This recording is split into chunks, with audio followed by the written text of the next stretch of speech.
È stata una bella sorpresa, siamo stati contattati anticipatamente e ci ha reso molto orgogliosi, più che altro per anni e anni di lavoro e di ricerca sui prodotti ha portato a questo risultato.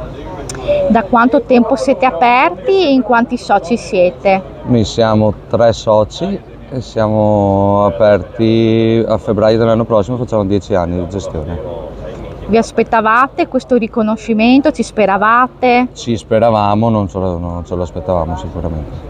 Qual è stata la reazione dei clienti alla notizia? Sono stati molto orgogliosi di noi, molti clienti passano qui proprio per ringraziarci e per farci i complimenti.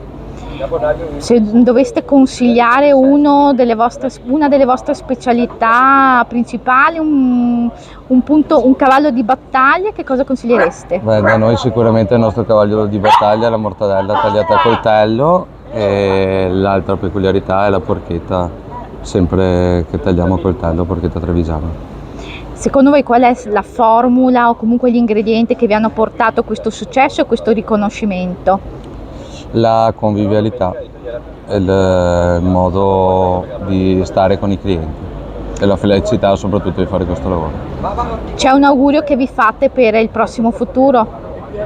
E confermare quello che stiamo facendo ora.